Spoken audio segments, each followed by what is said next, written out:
Hey everyone, it's Dr. K. So in order to understand force management in the body, we really need to understand the body can be divided into three primary control zones.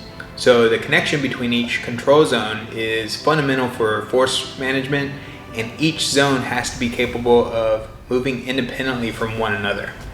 So if we look at the body, we see that it's composed of the arms, the pelvis, the legs, the spine. The first control zone is essentially the lower control zone. So it's essentially your pelvis. Now, the feet are absolutely fundamental in giving good feedback for good muscle activation in the pelvis. And so we actually have to consider the feet when we're thinking about the lower control zone. There's a really cool, interesting concept known as the listening foot. And I'm going to do another post on it soon. But it essentially involves all the information, all the sensory information, derived from the foot that goes to the spinal cord, to the brain, that leads into good, muscle activation, good performance and positioning when you're, interacting with the real world when you're training. This is an often overlooked aspect that time and time again I see when people come in with pain or performance control issues. We see we can get really good gains with just kind of doing some fundamental things with the feet. Now, the central control zone is what's primarily known as the core. It involves muscles of the trunk, it involves muscles of the diaphragm, the pelvic floor. All those things together act as a protective function for the spine itself. But it's also a fundamental connection between the upper and lower control zones. So, the central control zone is absolutely critical for force transmission between those zones and efficient movement habits in your body. So the central control zone, depends on the lower control zone's ability to support it.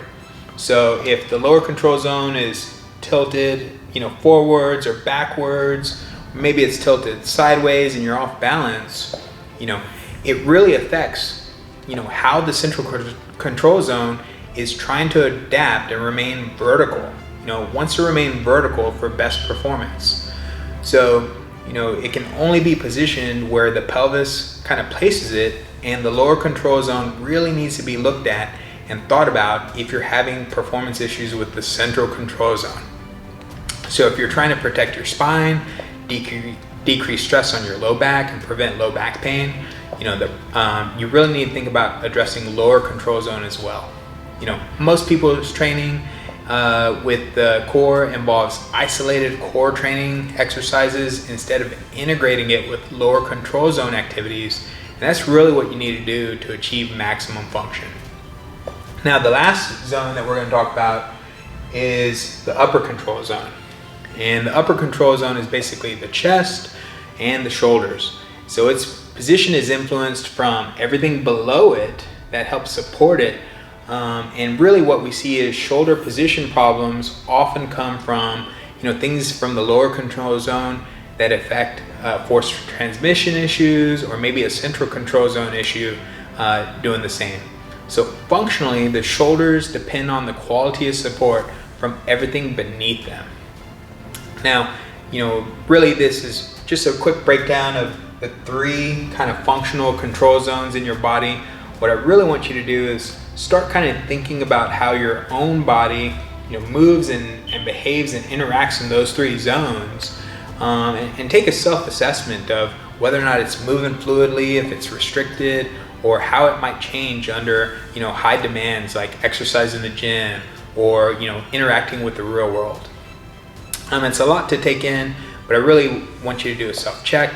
If you have any questions or concerns, you reach out to me, let me know how I can fill in the gaps for you. We really love solving these kinds of movement-based problems here in clinic, so let me know how I can help. Stay strong, inspire others.